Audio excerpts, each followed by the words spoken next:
I'll let you start. Hi. It's so good to be here in person with you at DailyMail. We met in the fall Mm-hmm. sometime, I can't remember which month, and I was delighted to connect with you since you've been studying toxicity in household products for a while for work. Mm-hmm. And then you decided to do 40-day home detox, Mm-hmm. Yeah. which I'm thrilled to talk to you about today. Mm-hmm. I want to hear all about your experience, what you learned, how it changed your life if it did, Yeah. and just generally how you found the experience and what surprised you, especially because you've been studying this Mm-hmm. for about a year or more for work. Yeah. So kind of been diving into the PFAS, forever chemicals, food dyes, things like that. And I was really shocked coming through my reporting that they were everywhere. Just in shampoo and clothing and fabrics. And when you think of forever chemicals, the big one is the non-stick and the waterproof and the food containers and things like that. But it was so interesting, a little frightening, to learn how pervasive they are. So that's what kind of kicked off my let's detox life. Same with foods and everything. And it was so great to connect with you. It was kind of like a random, universal, experience that we kind of got connected. And it was so awesome to get your expertise for that first article that I had interviewed you for. And then to go on the journey of the 40-day detox was super, super fun. I'm remembering now, though, when we first met for your article, Mm. you and some colleagues had your urine Yes. tested. I don't remember if your blood was tested too by Million Marker. And Mhm. would you talk more about that experience? Yeah, so I think it was 4 or 5 of us. We sent in urine samples via Million Marker, and we were all kind of joking about it because we're health journalists, so we're fairly healthy.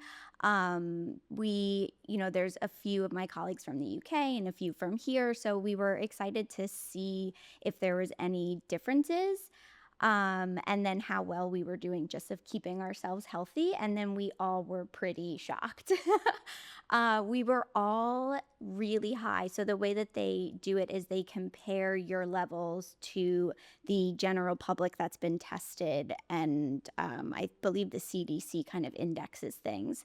And a lot of us were at least 80%, had levels at least 80% higher than the average American. So that was pretty scary. I use stainless steel, I use glass Tupperware, I have a reusable water bottle. So I thought, oh, look at me, all of these little things that I'm doing. I must be reducing my exposure to microplastics at least, and BPAs and things like that. And so that was pretty scary. We all kind of had a reality shock, which is when you and I connected and went on this detox journey. Right. So when you and I met, you had already done a fair amount. You Yes. replaced your pots and pans and food containers, and you're drinking from a stainless steel water bottle. So as you went through 40-day home detox, would you talk about, so in 40-day home detox, I had you go through 6 household repeat offenders, and I wanted you to be able to take the time to really get to know the variety and infinite ways that things like plastic shows up in our daily life, and then the surprising products that fragrance exists in. And we went through cleaning products, self-care products, and colors, Mhm. and what, I can't remember the last one. It'll come to me in a bit. But, given that you had started with a really good foundation, what were some aha moments as you went through the program and went through your home? Yeah, I think some of the aha moments I had were sneaky ones. So shampoo, even though I have one that's unscented, there's still all of these other chemicals in it, and we know that scent and fragrance is a big basis for chemicals. And so I was surprised that even though I was using all of these unscented products, creams, hair gels, things like that, they still had other harmful substances in them. So I think that was a big aha moment. And then, it's so funny. My husband and I were talking about our dog and how his toys are plastic, and his, shampoo that we're touching, we're playing tug of war with him, just like cleaning products for him. Never did I think that I would be detoxing my dog.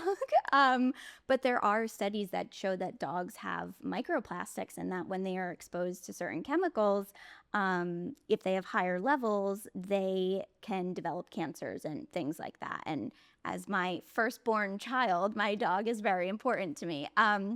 So that was really big as well. And then just everyday items that you are touching, that you're using, that you don't even think about. When I put something in saran wrap, or when I use a Ziploc baggie, or the container that my dishwasher detergent comes in. So I would say like the sneaky little offenders that you don't really think about. Those were a big eye opener for me. Had you already gone through your cleaning products before 40-day home detox? So I had not. No, I think we used a pretty common brand that advertises itself as, clean and free of chemicals. And so that was the extent of what we had done. But we were using just the same old detergent that like my parents use. And I just, have it now as I grew up. And same, we had Clorox and bleach wipes and, tablets for our toilet. So like these are just things that when you're in the supermarket, you pick them up because like that's what works. That's what I've always used. And you don't even realize that there's better alternatives out there. So how did your set of cleaning products change through 40-day home detox, if at all? Yeah, definitely. They definitely changed. It does feel weird to be wasteful and throw out what I already have. So if things were kind of on their way out, we did try to finish them, and just not, and, wear masks or something and gloves while we're cleaning. We're environmentally conscious, so we don't want to, add to waste and things like that. But once things were used and we went little by little, we changed our glass cleaner, our countertop cleaner. We found this brand called Safely, which is really great. They advertise as no PFAS, no BPA. They are a silicone bottle instead of a plastic bottle. And so we really liked that. And they have a few things in their lineup, a few products. And so we've switched to that. We switched our, our detergent. We changed our shower cleaner.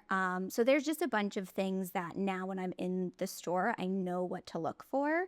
And so it's made things easier as I've gone on. Did you find it overwhelming to learn, like, let's just talk about cleaning products, never mind like even self-care products and all the others, but was it overwhelming for you since you hadn't yet detoxed your cleaning products? Yeah, it was at first, just looking at my closet saying, oh my God, there's so much in here that's harmful that I should probably take care of. But what I really loved about the 40-day detox is what I tell people is it's bite-sizable. And so everything was really laid out, really explained, very thorough. So I felt like you were holding my hand. I didn't feel alone. And the way that it was, let's do like your laundry room, let's do your kitchen, let's do the bathroom, the way that things were broken down like that. And it wasn't, let's do every household product and let's do every, personal beauty care product you use. It was day by day, broken down, super helpful. And so that I took a step back and helped me feel not as overwhelmed. I'm so glad to hear that. So did you go according to the pace that was laid out, or did you sometimes take more time and catch up later on the weekend? Like, how is the pacing for you? Yeah, the pacing was great. There are days where I would get home from work and, on a day 2 or 3, and I'd just, eat dinner and plop down on the couch and say, oh God, okay, I don't know if I have the brain power for this. So a lot of Saturdays, I would kind of do 2 or 3 days at once in the same room, which I really liked because I used all the stickers. I went through that amazing spreadsheet that you have in Google Sheets. That was helpful. Oh, I was so so helpful. paranoid it would be confusing. No, so helpful and so intricately done. I was very impressed.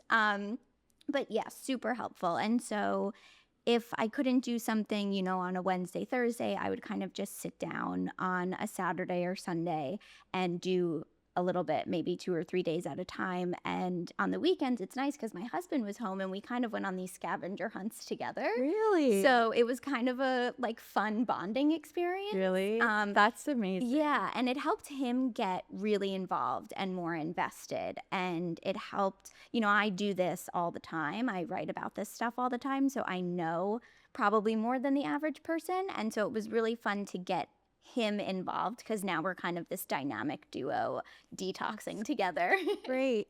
Can you give an example of how you and your husband did something together? Like, was it cleaning products or personal care products? And did you give him stickers to use? So a lot of what we did was personal care products.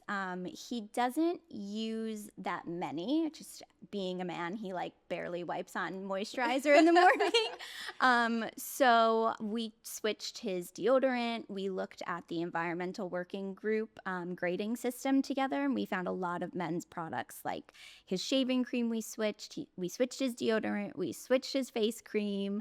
What else? At first he was a little hesitant because obviously it takes more work. It's a little bit more expensive usually, but when we sat down and talked about the risk benefit, he said his eyes were totally opened, and it was so interesting for him to learn about this. So now we do that together, and he always runs things by me before he buys anything. Body wash, things like that. And then I would say the cleaning products is a big one because we both use those every day. And so that was something that we do together, and we'll kind of send each other information back and forth if we need to order something from Amazon or if we're, in this food store and we need to pick up something. So yeah, we're like a little dynamic duo. So the stickers were helpful for him too. Stickers were so helpful. They're everywhere in my house. Like that. Especially on my beauty products, because it helps to know, okay, if this is running out, is this something I should buy again? And it's so funny. I had some friends over and they were looking in my closet and they were like, why do you have stickers everywhere? And I said, well, let me tell you about this adventure I'm on. So yeah, stickers were super helpful. I still have some left over. So as I find more and more products, I keep sticking them on. That's great. So for those listening, the stickers include ones for, they say love on them. That means that the product passed the love test. Either it's very low toxicity or you are making an informed choice that it's maybe a little toxic, but you love it anyways. And so the program's really just designed to help you make conscious choices. And then there's stickers that say, I think, safer swap, find a safer swap. Yeah. And then what else was there? Do not buy again. Do not buy again. Yeah. And did I give you stickers where you could write the hazard rating? Yes. So I have those labels and I have the hazard rating, whether it was a grade or a number, I have that as well. Yeah. Okay, great. Would you talk about the emotional journey that you or your husband went on when you went through his personal care products? Did he start out dreading the process and sometimes maybe really alarmed by the toxicity he was learning about? And did he ever feel empowered? He, I would say, was a little bit hesitant at first because he's a science guy. He's in the science field and he had never heard about this. So the more literature I gave, I had to approach him in a very science-y way. And so the more literature I gave, or the more, research and articles and things like that, he slowly got into it, because he said, oh my gosh, how did I go through my whole career in science and not realize this and not realize how pervasive it is?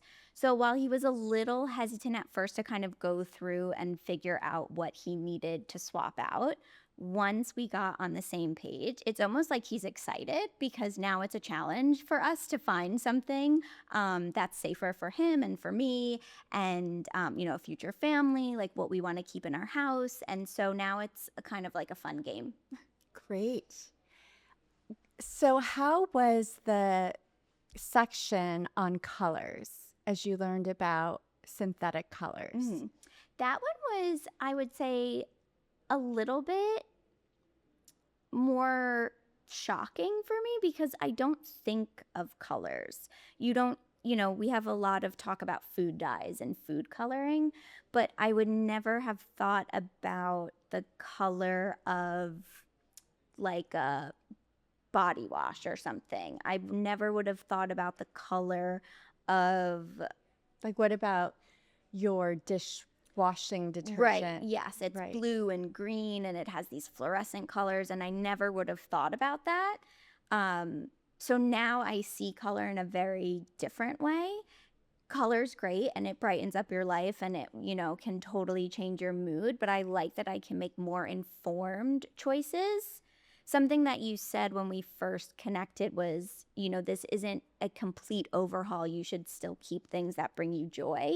And that was a big aha moment for me, because I know we talked about candles, and I love candles. And you said it's not about eliminating everything. Still keep things that bring you joy. And so if I have a bright colored something that I like in the house, like my bright colored dish towel, but I really like, it's nice and blue, and it's very relaxing, and it just brings a pop of color. I know that that is a synthetic dye, but for me, that's something that I'll swap out something else so I can keep my, bright towels.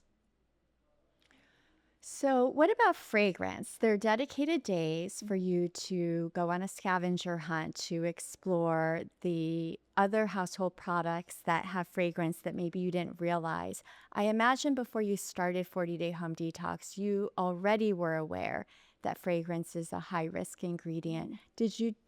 Were you surprised by anything you discovered in your home?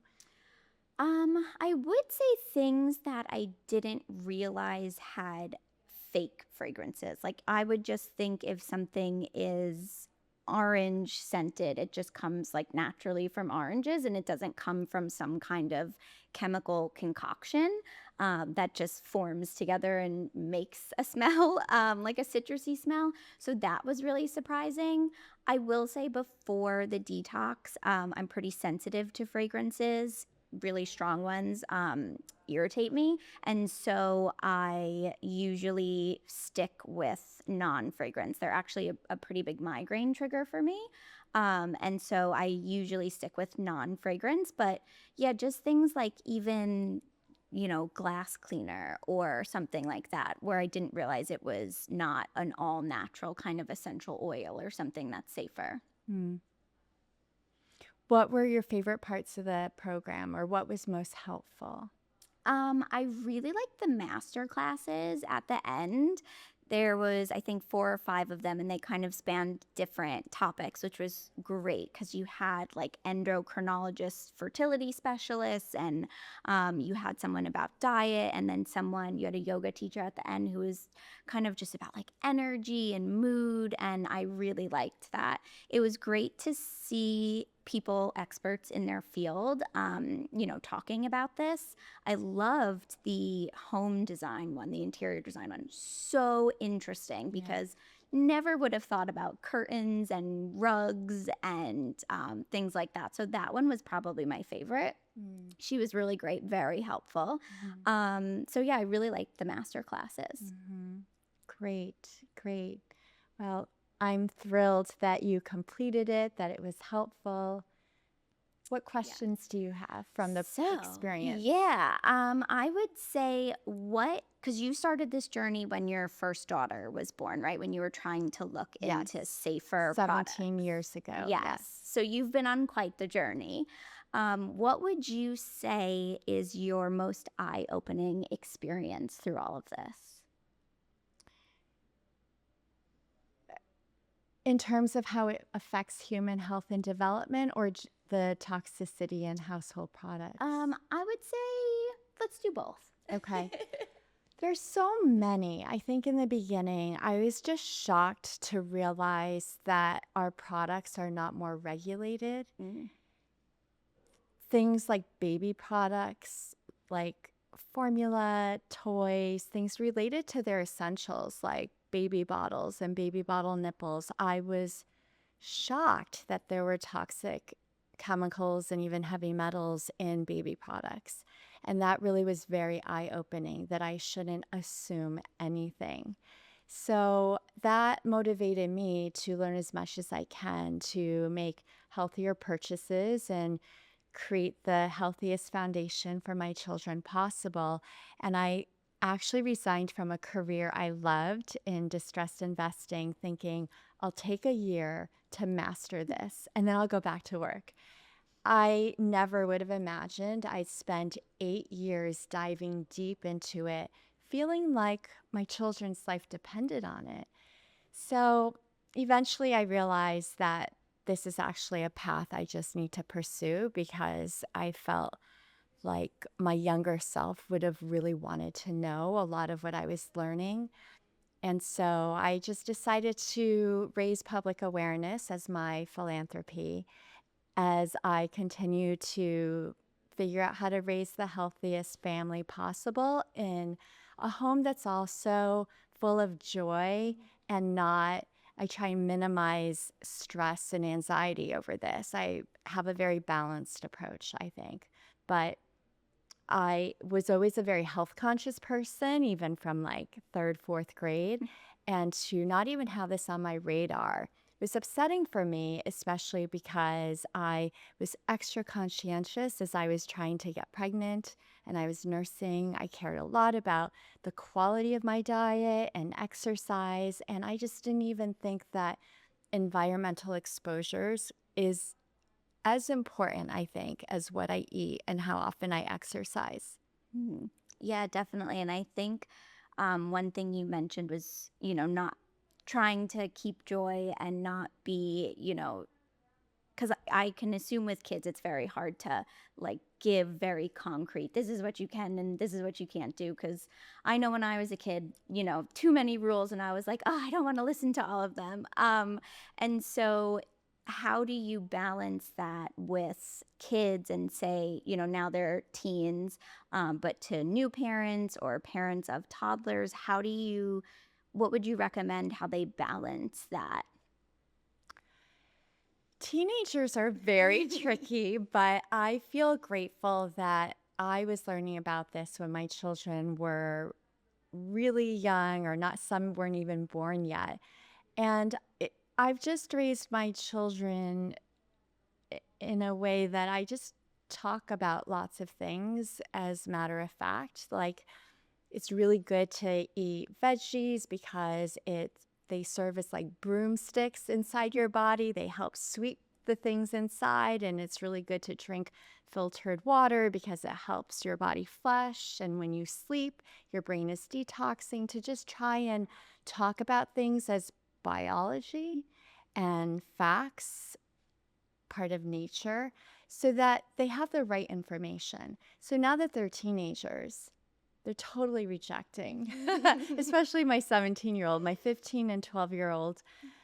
They're still, fortunately, wanting to honor and respect what I value. But with my my goal has always been that, keeping in mind when they were young, that a child development expert said to me, for the rest of your life, you're going to be asking your children to pick up their coats and hang them up. They will often just come home, drop the backpack, drop the coats, leave them on the floor, and you're always going to be asking them to hang it up. And that helped manage my expectations of what to expect from their behavior. And my goal was just that when they're out of my home, they're in college and beyond, that maybe out of their connection and love for me, they'll remember how they were raised and my value system. And maybe they'll listen to the things I've said to them when they were little. I think that's the most I can hope for, like forcing them and trying to control their behavior, just I know is not going to be helpful. So I think the thing I prioritize with my children is connection above all else. And I just try and talk about this topic in a way that is hopefully interesting and fascinating, but I try and be sensitive to when it might be overwhelming and not overwhelm them. Mhm.